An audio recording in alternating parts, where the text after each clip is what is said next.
Hello student, जैसा कि आप लोगों को पता है कि हमारे चैनल पर सभी जो गवर्नमेंट एग्जाम होते हैं उसके रिगार्डिंग जितनी भी अपडेट आती हैं, सारी अपडेट आप लोगों को तुरंत से तुरंत आप लोगों को इस चैनल पर देखने को मिलेंगी। तो अभी हमारे चैनल को सब्सक्राइब कर लीजिएगा। चलिए बात करते हैं कि यहाँ पर न्यूज़ क्या है अग्निवीरों को लेकर के। जितने भी अग्निवीर हैं उनको लेकर के जो अमित शाह ने उन्होंने क्या स्टेटमेंट दिया है उसको बात करेंगे। देखिए, यहाँ पर विधानसभा चुनाव को लेकर केंद्रीय गृह मंत्री ने शुक्रवार को प्रदेश में 3 रैलियां की। चलिए ठीक है, 3 रैलियां की। उसके बाद हम बात करते हैं हरियाणा के सभी अग्निवीरों को पक्की सरकारी नौकरी देंगे शाह। यहाँ पर देखिए बात हो रही है कि हरियाणा के जो अग्निवीर हैं उनको, तो यहाँ पर हरियाणा के अग्निवीर नहीं होना चाहिए, ये सभी अग्निवीरों को होना चाहिए था। चलिए ठीक है, इनका जो रैली है वो हरियाणा में होगा, इसलिए इन्होंने कहा कि हरियाणा के सभी अग्निवीरों को जो पक्की सरकारी नौकरी है वो मिलेगी।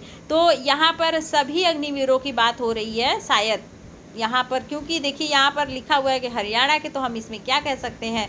सबसे पहली बात ये कि ये मिसप्रिंट हो सकता है या स्टेटमेंट ही होगा उनका अमित शाह जी का, इसलिए इन्होंने न्यूज़ में ऐसा ही लिखा है। तो हरियाणा के सभी अग्निवीरों को पक्की सरकारी नौकरी देंगे शाह। चलिए आगे बात करते हैं कि ये जो अग्निवीर है उनको सरकारी पक्की नौकरी कब देंगे, और साथ ही अभी तक ऐसा स्टेटमेंट क्यों नहीं, ऐसा रूल क्यों नहीं हुआ कि जो अग्निवीर है उनको सरकारी पक्की नौकरी होगी, और उनका जो कार्यकाल है कितने दिन का होगा, कि 4-5 साल में थोड़ी ना हो सकता है कुछ। चलिए यहाँ पे बात करते हैं खबर कहाँ की है। तो ये रेवाड़ी अम्बाला कुरुक्षेत्र की है। देखिए, केंद्रीय गृह एवं सहकारिता मंत्री अमित शाह ने शुक्रवार को रैली की है।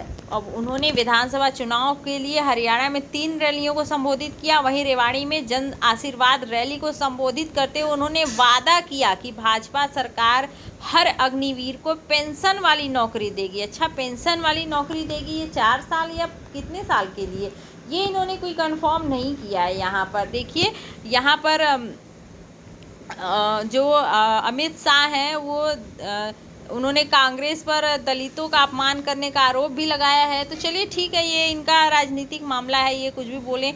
ये जो कांग्रेस है, सपा है, उसको लेकर के ये सब अपना स्टेटमेंट जारी करते रहेंगे। लेकिन हमें बात करना है कि अग्निवीरों को सरकारी पक्की नौकरी आखिर कब देंगे, और ये अभी तक क्यों स्टेटमेंट अभी आ रहा है। ये चुनाव को देखते हुए आ रहा है या इसके पहले ही आ जाना चाहिए था। तो ये देखिए पहले ही होना चाहिए था, लेकिन चुनाव है, क्या करा जाए, राजनीति है, हर जगह राजनीति। चुनाव को लेकर के देखिए, अब वैकेंसी भी आएगी तो चुनाव को देखते हुए आएगी, और इतने जो पेपर लीक हो रहे हैं उसको भी इनको ध्यान देना चाहिए था। और सबसे पहली बात कि ये स्टेटमेंट इनको देना ही नहीं है, इनको तो सीधे जो अग्निवीर हैं उनको सरकारी पक्की नौकरी ही देनी चाहिए। इसमें कोई डाउट ही नहीं होना चाहिए कि इनको सरकारी पक्की नौकरी देंगे। स्टेटमेंट आया हुआ है, मिलेगा नहीं मिलेगा क्या पता, तो ऐसा होना ही नहीं चाहिए। क्योंकि देखिए, देश सेवा के लिए जब इंसान जाता है,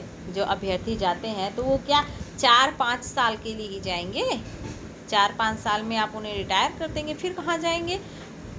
अभी एक स्टेटमेंट आया हुआ था कि 20% आरक्षण मिलेगा सभी नौकरियों में। तो 20% आरक्षण क्यों दे रहे हैं आप उनकी नौकरी फिक्स करिए ना। उनका जैसे हर नौकरी होती है, सभी डिपार्टमेंट की नौकरी होती है, जितने एज के लिए होती है, जितने समय के लिए होती है, उसी तरीके से अग्निवीरों के लिए भी करिए, ऐसा ही होना चाहिए।